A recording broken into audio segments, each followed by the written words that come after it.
April 1789. The air in lower Manhattan is thick with the smell of salt water, rotting trash, and the sweat of thousands of people. George Washington, the hero of the Revolution and the most powerful man in the New World, stands on a small balcony at Federal Hall. Below him, a sea of rabble, regular farmers, sailors, and shopkeepers, cheers his name so loudly the windows shake. But behind Washington's calm face, there is a shocking reality. He has no grand palace. He has no royal treasury. In fact, the man who just won a war has to walk down a narrow, stinking street to get home. His version of the White House isn't a marble mansion. It is a rented 3-story house on Cherry Street, surrounded by mud and the noise of a crowded port town. Before New York City was the land of glowing skyscrapers and billion-dollar banks, it was a broken, war-torn mess. Only a few years earlier, the British had occupied the city, leaving behind ash, ruins, and a people who were tired of kings. It was a forgotten place trying to find its feet in a brand new country. Yet, in this tiny, crowded corner of the world, something impossible was happening. How did a single rented house in a muddy town become the blueprint for the most powerful office on earth? This is the story of a city that wasn't supposed to survive, and a house that changed the world before it disappeared into history.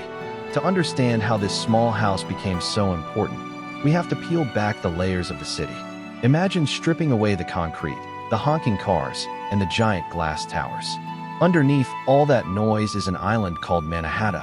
Long before any white houses were built, this was a land of deep green forests and sparkling streams. It belonged to the Lenape people, who were the first to walk these shores. They didn't see the island as a place to own, but as a place to trade. They moved through the trees, hunting and fishing, never knowing that the very paths they walked would one day become some of the busiest streets in the world. Eventually, boats arrived from across the ocean. These travelers weren't looking for a new home to pray in. They were looking for a place to do business. They were the Dutch, and they named their tiny settlement New Amsterdam. These people had a metalworker's spirit. They were tough, gritty, and obsessed with trade. They didn't care about kings or fancy titles. They cared about what they could buy and sell. This DNA of hard work and making a deal is still the heartbeat of the city today. When you see someone rushing to a job in Manhattan now, you are seeing a ghost of that old Dutch grit.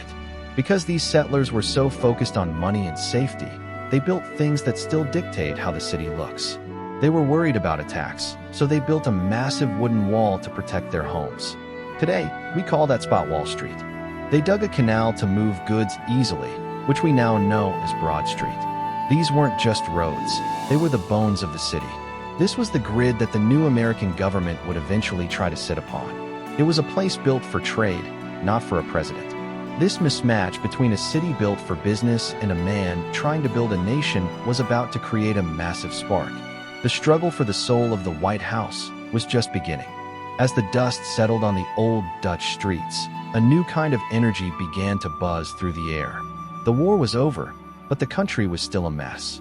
There was no plan and no place to call home. In 1785, the Continental Congress made a sudden, desperate choice. They decided New York City would be the temporary capital of the United States. It wasn't a choice made in a fancy palace. Instead, it was made by a group of exhausted revolutionaries who were meeting in taverns and cramped rooms.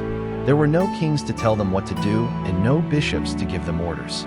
It was just a group of ordinary men trying to invent a government from scratch while sitting on wooden chairs in a noisy port town. The heart of this mission was a building called Federal Hall.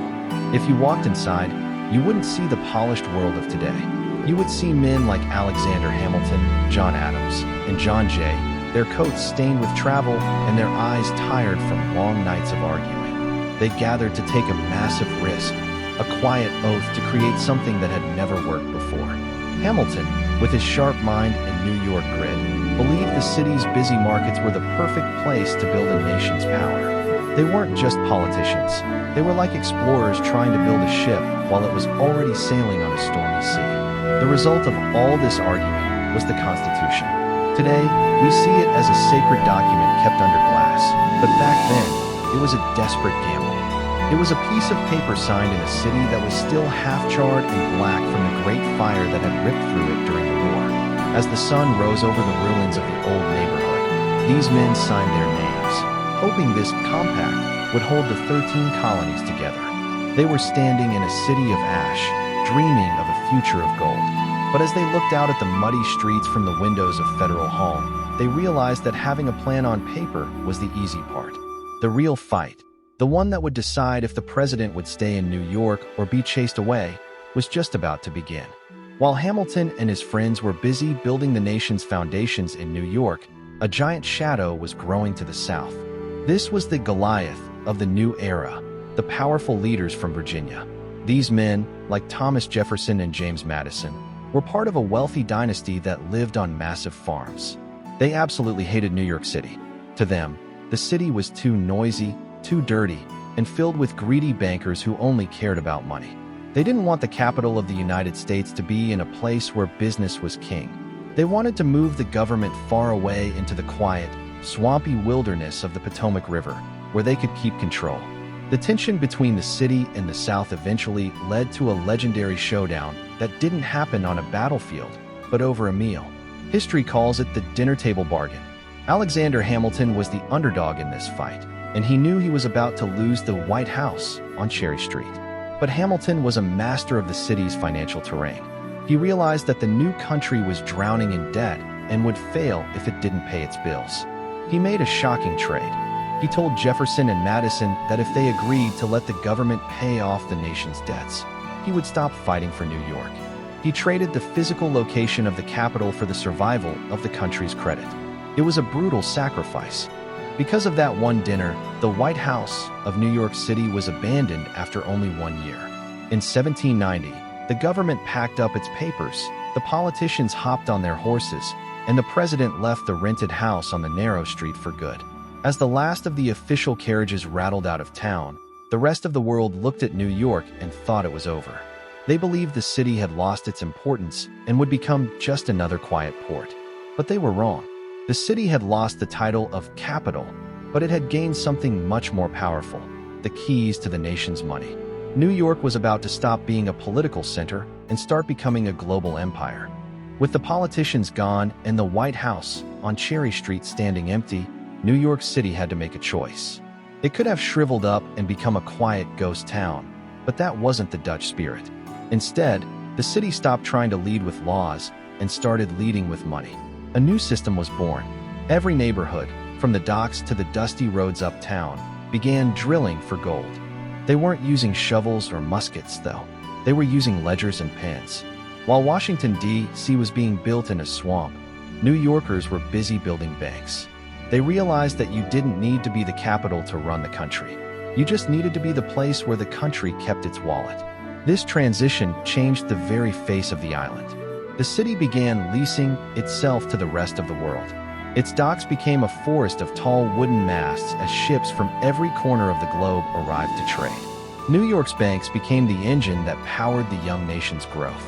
If a farmer in Ohio needed a tool or a merchant in Boston needed a loan, the money almost always flowed through the counting houses of Manhattan. The city was no longer a place of soldiers and senators. It was a professional machine designed to grow wealth. It was becoming so rich and so vital that it caught the eye of old enemies once again. In 1812, the Goliath returned. War broke out with the British, and the mighty Royal Navy sailed toward New York, hoping to crush the heart of American trade. This was the ultimate challenge for a city that had given up its political power. But New York was ready. While the White House in Washington, D.C. was famously captured and burned to the ground by the British, New York's defenses held firm. Out in the harbor, on Governor's Island, stood a massive circular fortress called Castle Williams. This was the other White House, a stone guardian that protected the city's wealth. The British looked at the heavy cannons and the thick walls of the harbor forts and decided not to attack. They knew that breaking New York would be too costly. The city had survived because it had focused on building a solid foundation of trade and protection rather than just a fancy house for a leader. New York had proven it could stand on its own 2 feet. But as the city got richer and more crowded, a new danger was brewing, not from ships in the harbor, but from the angry hearts of the people living inside its own walls. The peace wouldn't last forever. As the 1860s arrived, the city that had traded its political title for financial power faced its greatest test. The Civil War broke out, and it tore New York City right down the middle. This wasn't just a fight in faraway fields. It was a battle for the city's soul. On one side, the wealthy bankers and merchants, the men who had built the new financial system, wanted to stay neutral. They still had strong ties to the South because of the cotton trade, and they feared that war would destroy their profits. On the other side were those who believed the Union must be saved at any cost. The city was a powder keg of different ideas, and in July 1863, it finally exploded. What followed were the draft riots, for days of the most brutal violence the city had ever seen. The streets were filled with smoke, fire, and angry mobs. It was a dark time where neighbors turned against neighbors, and the air was thick with fear. But even in this nightmare, small flickers of light appeared. History remembers a soup moment of humanity, stories of everyday people who risked their lives to save others. In the middle of the chaos, there were white families who hid their black neighbors in basements to protect them from the mobs. There were shopkeepers who stood in their doorways, not with guns, but with simple acts of kindness, refusing to let the hate outside cross their threshold. These people realized that regardless of their politics or where they came from, they were all New Yorkers first. When the smoke finally cleared, the city was scarred, but it had learned a vital lesson. The leaders realized that for New York to stay rich and successful, it couldn't be a place where one side crushed the other. They learned that the disagreement must live inside the city. Unlike other places that were destroyed by their differences, New York decided to tolerate everyone.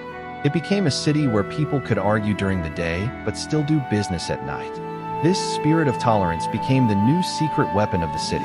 By letting people with different religions, languages, and ideas live side by side, New York ensured its growth would never stop. It was a hard-won peace, but it turned the city into a global watchtower, ready to observe the rest of the world while its own engines of wealth kept humming. As the 20th century arrived, the city entered a period of watchtower behavior.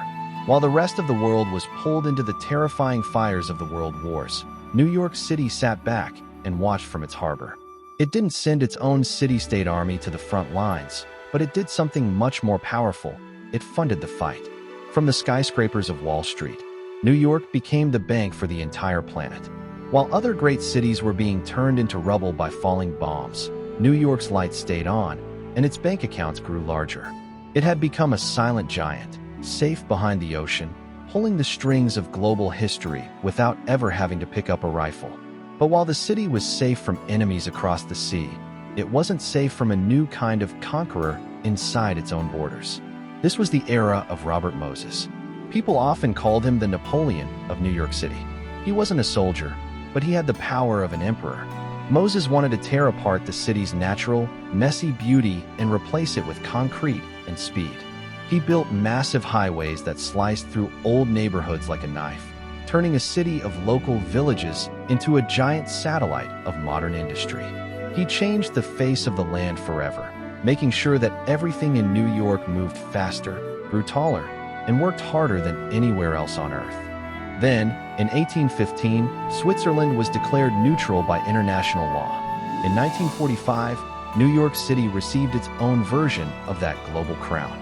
After the horrors of World War II, the great powers of the world needed a place to meet, a place that belonged to everyone and no one at the same time. They made a historic decision to put the United Nations headquarters right in the heart of Manhattan. With this move, international law formally recognized what New Yorkers had known for a long time. The city was the capital of the world.